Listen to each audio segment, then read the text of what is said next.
Generally speaking, children approach life with gusto and wonder. Wouldn't it be something to capture that and be able to access it again? Well, first we need to understand it. Alison Gopnik has spent much of her career trying to discern how babies and children see the world. She is professor of psychology and philosophy at the University of California at Berkeley and author most recently of The Gardener and the Carpenter, What the New Science of Child Development Tells Us about the relationship between parents and children. And the pride of U of T and McGill joins us now from Berkeley, California on that. I thought that intro might get a little smile out of you, that little Canadian content reference at the end there. Welcome back to TVO, Professor Gopnik. How are you doing? Well, I'm very pleased to be here. Now, there's even more of a link than that. I have both parents in Campbellford, Ontario, who are actually, I think at this moment, getting their shots, and a grandson in Montreal. How about that? I will be on my way. I'm on my way to the north in a couple of weeks. And we haven't even mentioned Brother Adam and his CanCon links as well. Well, we are going to talk at some point about the gardener and the carpenter, but before we get there, I want to talk about the lantern versus the spotlight, because that can also be a very helpful analogy, you tell us, to understanding the difference between child and adult consciousness. Help us understand that, if you would. Yeah, so one of the great questions that you could ask as a philosopher is, what's it like to be a baby? What is childhood experience actually like? And some philosophers over the ages have acted as if, well, babies aren't the sort of things that people who would have much experience, having consciousness is something that's reserved for adults. But I think that actually there's good reason to believe that children have in some ways more consciousness than adults, but their experience of the world is really different from the experience of adults. And one way to think of it is that adult attention is a lot like a spotlight. That's an idea that psychologists have had for a long time. So when we pay attention to something, the thing we attend to becomes really vivid and we're very conscious of it.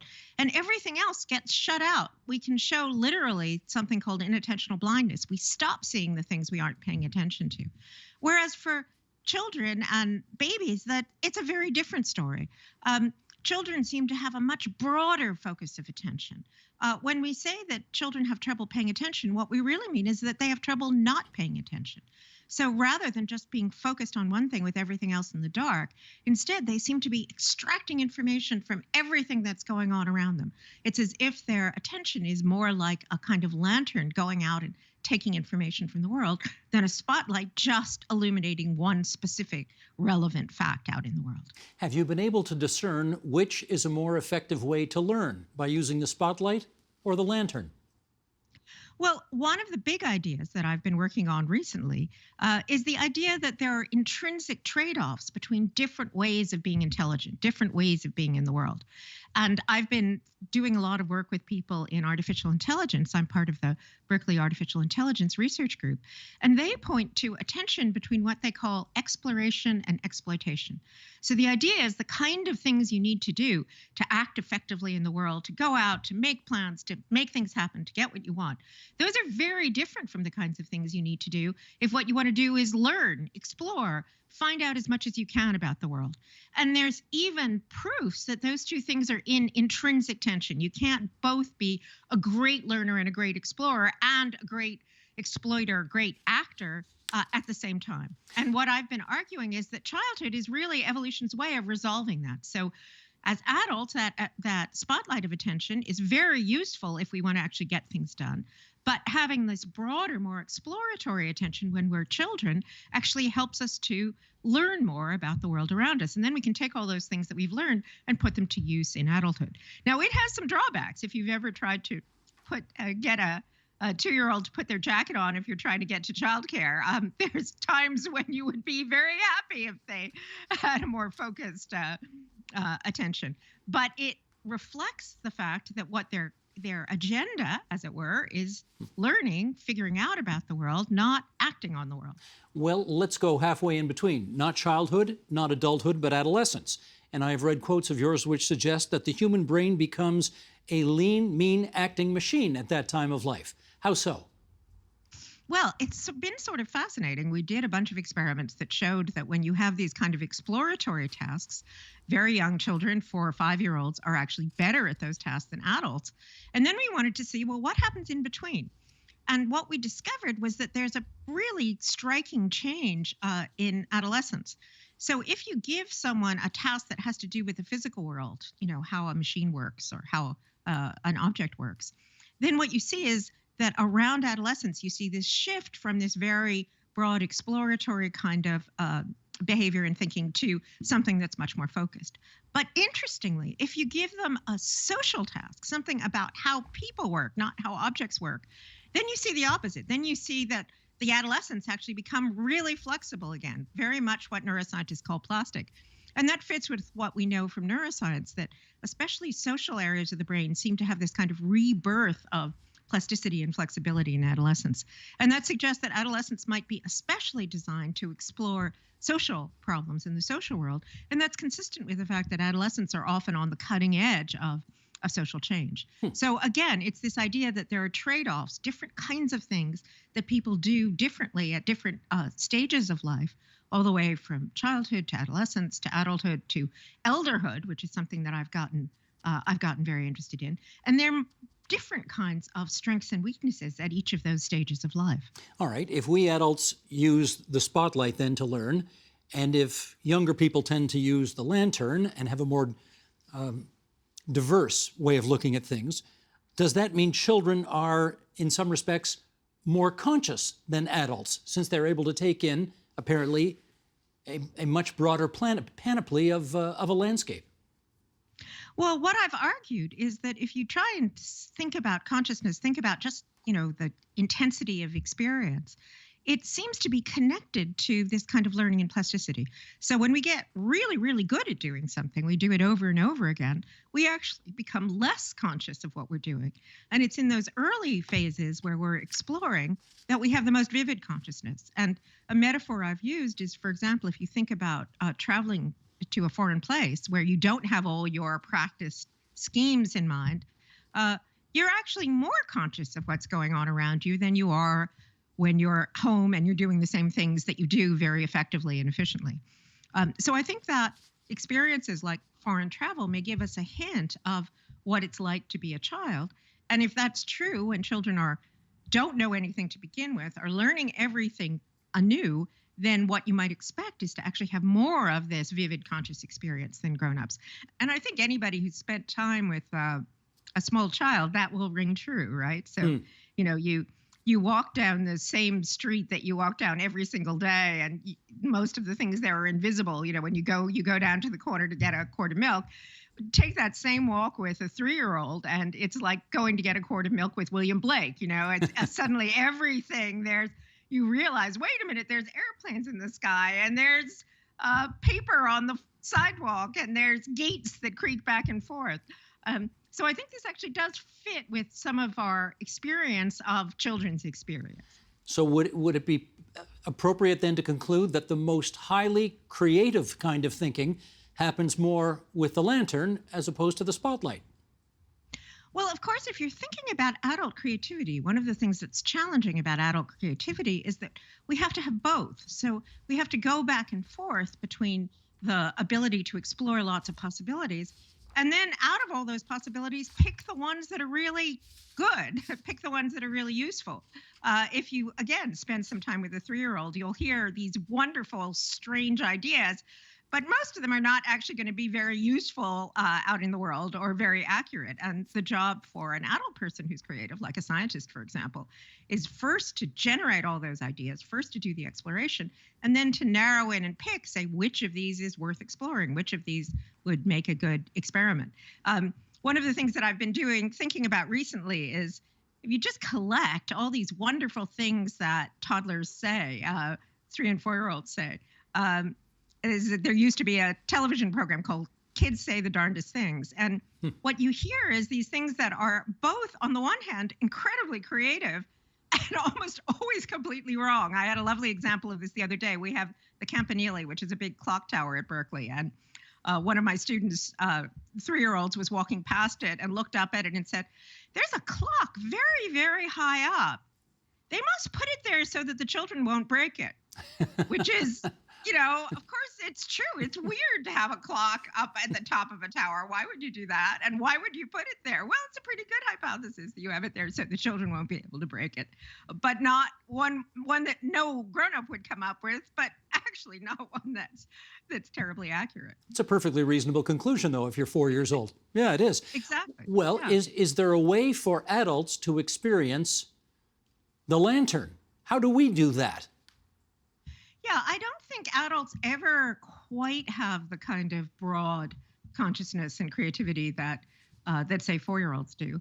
But I think one of the great things about adulthood, about humans in particular, is that we can shift back and forth between this kind of more creative childhood lantern state and the more focused kind of spotlight state.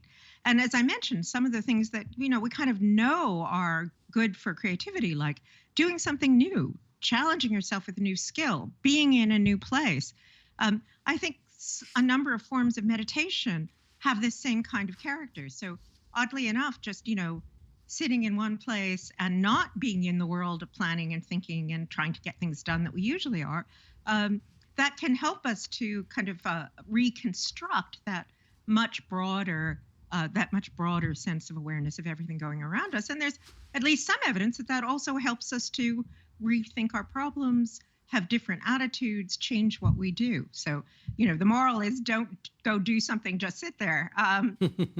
And sometimes just sitting there, like those sort of useless 3-year-olds, is a way that we can reset our understanding of the world. Well, apropos of that, I have talked to astronauts in the past who say that first view they take of Earth, where they can see the Earth with a view that nobody else in this world gets to see, is that sort of an adult enjoying the lantern view of things? Well, people in spiritual traditions talk about the numinous. So that's a lovely word that I like to capture that sense that we have of the world is much bigger than we think, and we're much smaller than we think. And there's actually beautiful work that my colleague Dacher Kellner has done about the experience of awe. And the experience of awe is when, it would be great if we were astronauts, but even for those of us who aren't astronauts, just, seeing a redwood tree or seeing something that's bigger and more significant than we are. That seems to be one way that adults get back into that childhood state. And one thing that I think is worth saying about it is it's easy to think about those states of consciousness like awe or the numinous or meditation as if they were kind of weird, right? These kind of strange hallucinations we have. But I think there's a pretty good argument that that's when we're actually seeing the truth about the world. And our usual sense that we have this self that's incredibly important, that's going out and doing things, and what it's doing is the most important thing in the world. That's the hallucination. That's the illusion. It's a very useful hallucination because if we didn't think, okay, I have to, get onto the agenda with Steve at 10 o'clock this morning, our things wouldn't work as well.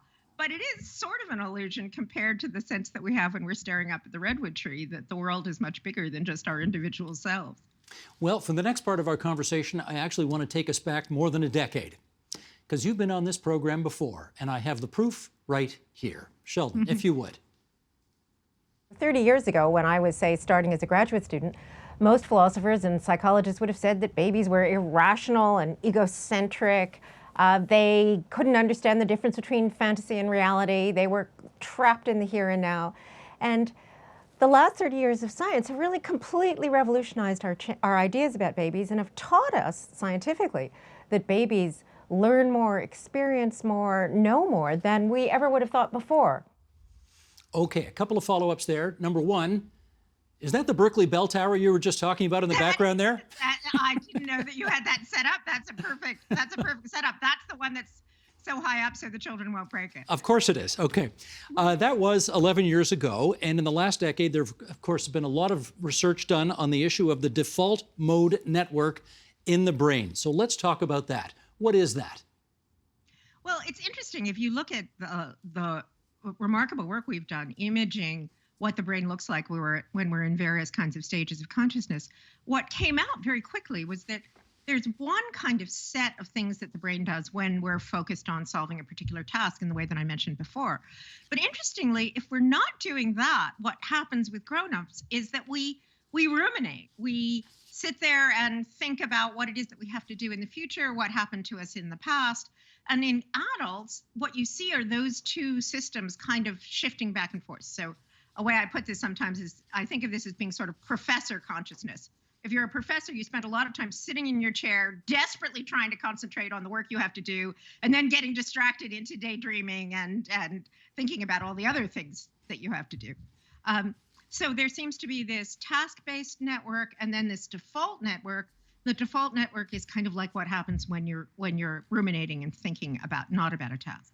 The interesting thing is when you look at, say, people in these meditative states or other kinds of states that look more like what we think children are like, what you see is that you don't really see either that task network or the default network. So those are so central to what we typically get if you put an undergraduate or put an adult in the fMRI machine.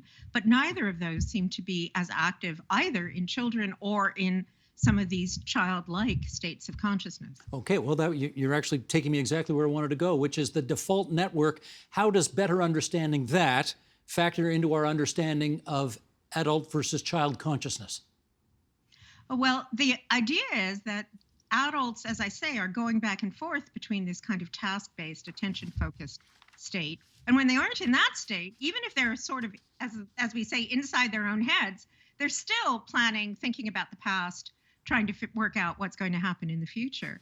And children seem to sort of evade both of those states. So children are in a state that doesn't seem to be really much like either of those, where parts of the brain, like the back of the brain that's involved in perception, seem to be more active, or the parietal part of the brain, which is also involved in seeing the world around you. Those seem to be the parts that are really active in childhood. And you can show that a nice analogy that I like is a lovely experiment where they got people to lie in the scanner, but just watch terrific movies, like watch a really engaging movie. And what they saw was that when you were watching the really engaging movie, you also had deactivation of both this frontal system that gets you to do things and the default mode network. And that kind of makes sense, right? Like if you're really engaged in a movie, you aren't sitting there ruminating about what you have to do next, and you aren't out there trying to get a task. You're just caught up. You're just out there in the world. And one way you think about it is for children, and again, I think this fits our general picture. For children, every moment is like being absorbed in an amazingly cool movie, even if it's just what's going on around you in the morning as you wake up and have your breakfast. Well, I think you have said, if you want to understand what expanded consciousness looks like, here's the quote: all you have to do is have a tea with a 4-year-old, and that babies and children are basically tripping all the time. Now, what do you mean by that? Well, one of the interesting things that's come out recently is there's been work looking at some of these kind of expanded states of consciousness, often in the context of things, at least sometimes in the context of things like psilocybin or other kinds of substances that seem to induce those kinds of states in people, but also just looking at what happens naturally when people get into those states. And what it suggests is that when you look at the brain in those states of consciousness, that the pattern you see looks a lot like what you see in childhood. So it looks as if you're seeing many more local connections in the brain, much more plasticity, much more capacity for learning in the brain, and much less top-down control. And again, that suggests that some of these states of consciousness, like the numinous, might be even neurologically like the kinds of states that we see children in. Everybody's going to want to Google that word when they're done watching this. Numinous. How are you spelling that? It's Numinous. Isn't it that a lovely word? And it captures a lovely concept. And it's interesting that if you think about, the great poets like William Blake or William Wordsworth, the great romantic poets, they described, that's one of the things they did most, was describe that state. And at least some of them, like Wordsworth, thought that was the state that you were in childhood. So before they had any of this information about neuroscience in the brain, they already, I think, got the point that this was a really special state to be in, and it was a state that was connected, with childhood. So William Blake talks about seeing a world in a grain of sand, and that's kind of what I think this numinous state is all about. Now, I gather the default mode network can be overactive in adult brains that are severely depressed or anxious, but can be deactivated through meditation and psychedelics. So what do we infer from that? Well, I think we're too early on to really know exactly what's going on. But the thought is there certainly seems to be some evidence that this kind of rumination that we get with the default mode network, the thinking over things over and over and over again and not being able to escape from it, that is that kind of rumination is connected to things like depression. So it's as if you can't escape from. And again, the Buddhists, long before they had the neuroscience, had nice descriptions of this, the sort of Maya, that state that you're in when your understanding of the world is, it becomes just caught in these narrow grooves. And something like meditation might be able to help kick you out of that narrow state. Now, as promised, we talked about the lantern versus the spotlight, and now let's move on to the gardener and the carpenter. And here's a quote from your book of that title. People sometimes use the word parenting just to describe what parents actually do. But more often, especially now, parenting means something that parents should do. This prescriptive parenting picture is fundamentally misguided, you write. It's the wrong way to understand how parents and children actually think and act, and it's equally wrong as a vision of how they should think and act. It's actually made life worse for children and parents. Okay, let's pull that apart. What have we got wrong? Well, I think there was a kind of picture, which is actually quite recent. The very word parenting only shows up in the 1970s in the United States, that we should think about our relationship with children as if it's a kind of work, that we are trying to get a particular kind of outcome. We're trying to do something that will make the children into better children later on. And if only we read the right books and get the right apps and do the right things, we'll be able to accomplish this kind of carpentry, as we'll be able to create a child of a particular kind. And I think that evolution suggests, and the science suggests, that's not the right picture. A much better picture is the picture that we create this kind of protected space, rich space for children. And then they do all sorts of unpredictable, unexpected, variable things. They're all different from each other, and each one is doing different things all the time. And it's actually that difference, that variability, that allows human beings to progress. So one should think not so much about here's the things that I need to do to be able to get my child to come out a particular way, but just being in that relationship of being a caregiver, taking care of a child, is actually helping to allow many, many new things to blossom and happen. Sort of like if you have a nice messy cottage garden like mine, where you don't know for sure any year which things are going to thrive and which things aren't, but you're providing a space where lots of different things can thrive. And that kind of an ecosystem is also more resilient. So when things change, a garden that has lots of variability, lots of unpredictability can change with it in a way that actually is very productive in the long run, and more productive than if you had just tried to, do one crop of the biggest potatoes that you possibly could have. And I think a bit of the culture around caregiving and child raising now is sort of, let's make the biggest potatoes that we possibly can. That's probably not a good idea for gardening, and I don't think it's a good idea for our relationships with children either. So lay some sod, plant some flowers, water it every now and then kind of get out of the way? Exactly. That's exactly the argument. That's going to, a lot of helicopter parents are going to have a very difficult time trying to figure that out and do that. They very much want to be carpenters and not gardeners. So what's the advice to teach them that it's actually a better idea, and your outcomes for your children you're going to prefer if you garden as opposed to do carpentry? Well, I hope that this message is not, oh, okay, this parenting prescription was wrong, so now here's the new one that you should be anxious about. I hope what the message is that by not thinking so much in terms of here's what the long-term outcomes are going to be, what's he going to tell his psychiatrist when he's 20, and thinking more about at this moment in the present, what's happening with me and with this child, and being able to actually appreciate some of this broad lantern experience that every child has, that thinking more in terms of what's a satisfying relationship between me and this child at this moment, rather than thinking about it as if you're shaping the child. That's actually going to be a more satisfying, enriching, and less anxious relationship, both for the parents and for the children. One practical thing, for instance, is having the children be part of your everyday life instead of thinking that there's a special agenda that you need to have when you're with children. And one of the things that I really emphasize in the book is a lot of science that suggests that children are learning just by watching the everyday things that the people around them are doing, imitating them, listening to them. So I think doing things like, having the child play with mixing bowls while you're cooking, or my son actually has a Montreal deli in Berkeley called Augie's Montreal Deli, and his children hang out in the restaurant, see what people around them are doing, find out about what real working life is like, help set the tables. And they absolutely love doing that. It's one of their favorite things to do, and they're prospering and learning as a result. And I think if we had more thought about caregiving more from that perspective, it would make things easier for everybody. It just further reminds me of how much better parents my parents were than I am, because they used to tell me when I was a kid, go outside and don't get killed. And, seemed really reasonably good advice.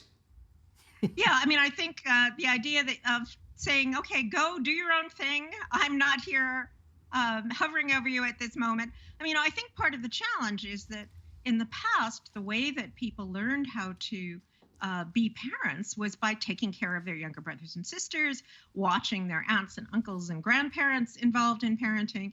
And I think it is difficult for contemporary parents, because you'll often have parents who have never actually been involved with caregiving for a child before.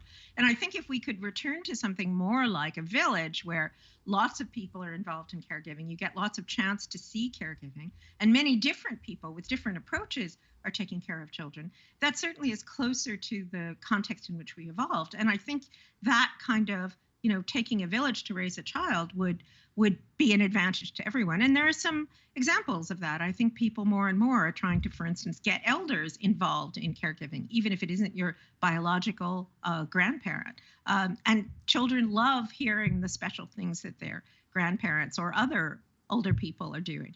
So I think the idea of trying to not just think of it as there's a particular parent, they have a job, they're supposed to shape this child, but rather the child's growing up in this rich social environment with lots of different people, with lots of different ideas, that would be a more prosperous and happier way of raising children. Professor Gopnik, I hope we can make a date to do this again in 11 years, as we always do on this program. That's great. Well, as I say, it's always wonderful to talk to. Get back to my Canadian roots. Thank you so much for joining us on the agenda tonight. Well, thank you for having me. The Agenda with Steve Paikin is brought to you by the Chartered Professional Accountants of Ontario. CPA Ontario is a regulator, an educator, a thought leader, and an advocate. We protect the public. We advance our profession. We guide our CPAs. We are CPA Ontario. And by viewers like you. Thank you.